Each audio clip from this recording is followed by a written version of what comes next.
Sous ses airs de gendre idéal, un type cherche un diamant mais finit par sauver un héritier qui connaît sa vraie identité. Ici, le luxe n'est qu'une façade pour masquer des jeux de pouvoir mortels. Si tu aimes l'attention et les secrets qui coûtent cher, tu es au bon endroit. C'est comme ça que commence Hors de contrôle. Notre héros a pris tous les risques pour un héritier qui a maintenant une sacrée dette envers lui. De ton côté, ne me dois rien, règle simplement la note avec un like, abonne-toi et dis-moi en commentaire si toi aussi tu garderais le secret de Gunmu. C'est parti!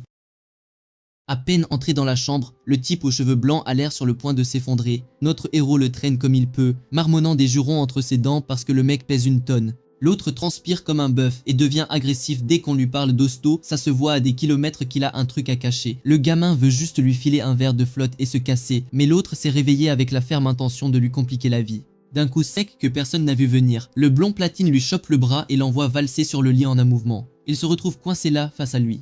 Le héros se demande s'il va se faire cuisiner ou s'il va se passer un truc qu'il va regretter. L'autre l'accuse d'être un vautour comme les autres, alors que le héros sent qu'il est à deux doigts de craquer face à tout ce drama. Pour capter ce bordel, faut remonter 1 heure plus tôt, à l'une de ces soirées privées qui puent le parfum de luxe et le fric sale. Le héros est au bar, rêvant d'être n'importe où ailleurs quand son portable se met à vibrer. C'est son contact, J, un type qui a autant de tact qu'un 38 tonnes lancé à pleine vitesse qui lui ordonne par message de ne pas lâcher la cible d'une semelle. Le héros, faisant preuve d'un professionnalisme exemplaire, lui répond avec un selfie et un doigt d'honneur bien senti. La cible, c'est Crystal, une influenceuse blindée qui attire les emmerdes comme des mouches, mais elle n'est que l'appât. Le gros poisson, c'est son oncle Dominique, un mafieux de haut vol qui règne sur le marché noir. C'est sa seule piste pour mettre la main sur le diamant rouge, même s'il doit risquer sa peau pour ça. Et alors qu'il essaie de se faire discret au comptoir, il surprend la conversation de quelques types qui ne valent pas mieux que de la merde. Juste à côté, des crevures ont jeté leur dévolu sur Teo Yeon, le plus jeune héritier du groupe Yeon-sun. C'est censé être le fils invisible de la famille, mais avec sa gueule d'ange et ses cheveux d'argent, pour la discrétion, on repassera. Leur plan est aussi basique que dégueulasse le droguer, le filmer dans une position compromettante et le faire chanter jusqu'à la fin de ses jours. Regardez-les, ils sont déjà persuadés qu'ils vont toucher le gros lot ce soir. Le héros essaie de regarder ailleurs, il a déjà bien assez de galères à gérer, mais c'est impossible de ne pas voir que l'héritier est complètement au bout du rouleau. Théo est en sueur totalement à l'ouest. Quand leurs regards se croisent, le héros hésite à tracer sa route. Mais tout bacule quand les types commencent à le bousculer en faisant mine d'être ses potes, tout en se marrant de voir à quel point la drogue l'a défoncé. Ah, vraiment des gens qui n'ont aucune race. Cette fois c'est la goutte d'eau. Le héros se lève du bar avec cette tête qui annonce que quelqu'un va finir au tapis. Il s'interpose pile au moment où il l'embarque et, sans dire un mot, il décoche une droite magistrale au premier qui passe. Il le sèche net avant même qu'il comprenne ce qui lui arrive. Pas de temps à perdre en explications. La blonde du groupe est en état de choc et les autres sont pétrifiés sous le regard méprisant du héros, qui leur fait clairement comprendre qu'il ferait mieux de dégager avant que ça ne dégénère vraiment. À cause de cette histoire qui ne le regardait pas, il a perdu Crystal de vue. Autant dire qu'il est d'une humeur de chien. On a un qui essaie de jouer les gros bras, mais notre héros le couche d'un mouvement si fluide que le pauvre type se retrouve à compter les carreaux avant même d'avoir pu l'ouvrir. Fin de la récré pour ses racailles de bas étage. Une fois le passage dégagé, il s'approche de Théo qui est affalé sur la table en train de baragouiner n'importe quoi et finit par se le charger sur l'épaule comme un vulgaire sac de patates. L'héritier a les neurones complètement grillés par la drogue, mais il lui reste encore assez de fierté pour refuser l'hôpital et exiger qu'on le ramène à son hôtel. On sent direct que le gamin est né avec une cuillère d'argent dans la bouche. C'est le genre de type qui entre dans un 5 étoiles, donne son nom et les clés de la suite lui tombent du ciel. Gunmu accepte de le raccompagner même s'il est d'une humeur de chien parce que sa mission vient de tomber à l'eau pour un inconnu. Il le sort de là pendant que l'autre se plaint que le plafond tourne, se contente de le prévenir de marcher droit s'il ne veut pas finir sur le trottoir au prochain tournant. C'est clair, le paria de la famille Yeon lui en doit une sacrée, maintenant. Teo Yeon n'est pas un héritier ordinaire. C'est le fils cadet du groupe Yeon-sun, le genre de gars qui a décrété que le trône familial mettait trop de pression et qui a préféré vivre sous les projecteurs. Il dirige une boîte de BTP entre 2 séances de mannequinat et il a même pris sa retraite du Grand Prix avec un record mondial en poche, juste pour pouvoir dire qu'il l'avait fait. En gros, une gueule d'ange, un compte en banque sans fond et beaucoup trop de temps libre. Mais une fois dans la chambre, l'ambiance change du tout au tout. Théo est complètement défoncé, sans aucun filtre. Et il lâche pourtant une bombe, il connaît le vrai nom de Gunmu. Le cœur de Gunmu rate un bond. Il est censé être un fantôme, un mec qui n'existe sur aucun papier, et voilà que ce petit prince au cerveau ramolli l'a grillé depuis un bail. Théo n'est pas là pour tourner autour du pot, il lui dit les choses en face.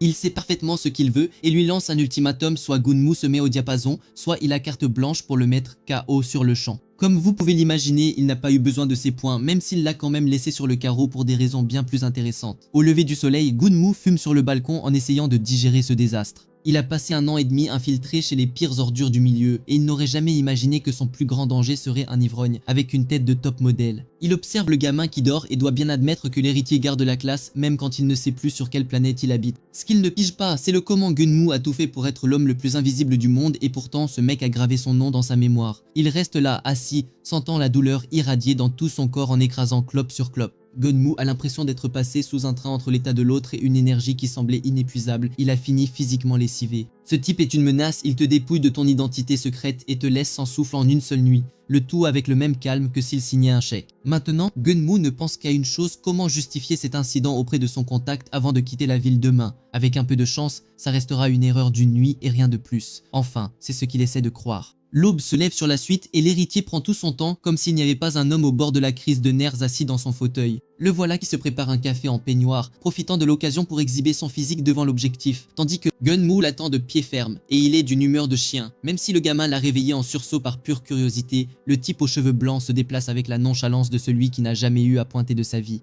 Gunmu veut juste boucler l'affaire avant de mettre les voiles, mais Théo joue la carte de la diplomatie et garde ses distances, traitant les événements de la nuit comme une simple formalité administrative. Quand Gunmu l'accuse de l'avoir séquestré contre son gré, le culotté ne se démonte pas et lui balance du tac au tac s'il est encore là à l'écouter. C'est qu'il y a pris bien plus de plaisir qu'il ne veut bien l'admettre. Pour couronner le tout, il sort la carte juridique pour marquer son territoire. Selon lui, si Gunmu l'avait déposé à l'hôpital, ses avocats lui auraient déjà collé 3 procès pour agression sexuelle, rien que pour sauver l'image de la boîte. Bref, il lui fait comprendre qu'il ne compte pas porter plainte après s'être servi de lui comme d'un jouet toute la nuit. Toujours avec ce calme olympien, l'héritier lui demande son numéro pour qu'il reste en contact. Excédé par ses manières, Gunmu claque sa carte sur la table et lui dit d'en faire ce qu'il veut, mais qu'il ferait mieux d'oublier qu'ils se sont un jour croisés. Il quitte les lieux hors de lui, l'orgueil en miettes et avec le sentiment amer d'être tombé sur un pur psychopathe. Dans le couloir, il manque de percuter une femme escortée par un garde du corps taillé comme une armoire à glace. C'est Sona Yeon, la présidente de l'hôtel, la seule à pouvoir entrer ici sans frapper. Elle commence direct par l'engueuler pour sa disparition et son odeur de tabac, comme on gronde un gamin qui a fait une bêtise. Mais Théo ne sourcille pas, il hausse les épaules et lui rétorque que c'est elle qui fume. L'arrogance est visiblement inscrite dans l'ADN de la famille et Sona va droit au but sans perdre une seconde. Les types qui ont essayé de le droguer hier soir n'étaient pas des amateurs, mais les mêmes qui avaient déjà causé des ennuis à l'hôtel par le passé. Théo était complètement à l'ouest, mais la patience de la présidente a des limites. Elle lui a laissé le bénéfice du doute uniquement parce qu'il jure traiter son corps comme un temple. Pourtant, vu ce qui s'est passé cette nuit, on dirait bien que les portes du temple étaient grandes ouvertes. Sona l'envoie direct à l'hôpital pour qu'il arrête de donner en spectacle, mais elle lui assène le coup de grâce avant sa sœur aînée demande à le voir de toute urgence. À ces mots, l'héritier manque de rendre l'âme sur place. Un frisson lui parcourt l'échine. Il est clair que dans cette famille, il y a quelqu'un d'encore plus terrifiant qui tire les ficelles. Pendant que Sona fume avec un calme imperturbable, Théo réalise que sa mère est le cadet de ses soucis. Sa sœur ne sera pas aussi tendre quand elle l'aura en face d'elle. Pendant ce temps, Gunmu est retourné à sa planque, un entrepôt qui tombe en ruine de l'extérieur, mais qui regorge de matériel tactique à l'intérieur. Son contact l'y attend, un type aux cheveux bleus et lunettes roses sorti tout droit d'un festival qui a moins de patience qu'un gosse affamé. Il l'accueille en hurlant, exigeant de savoir pourquoi il a une tête de déterré. Gunmu, qui n'avouerait pour rien au monde qu'il a failli devenir le jouet d'un milliardaire, lui sort l'excuse bidon d'une sieste qui a duré trop longtemps. Le gars aux lunettes n'en a cure, il a fait sa part du boulot et a piraté le système de sécurité d'un certain Dominique pour leur rendez-vous du jour. C'est la dernière mission de Gunmu avant la retraite et son partenaire lui fait bien comprendre que s'il foire, il n'aura nulle part où se cacher. Le jeune homme reste là, le regard vide, réalisant que le vrai problème n'était ni la mission ni Théo Yeon. Le type qu'il n'aurait jamais dû croiser, c'est celui assis en face de lui, S-Contact qui ne le lâche pas d'une semelle, et il n'y a plus de marche arrière possible, il doit remplir sa part du contrat s'il veut un jour disparaître des radars pour de bon.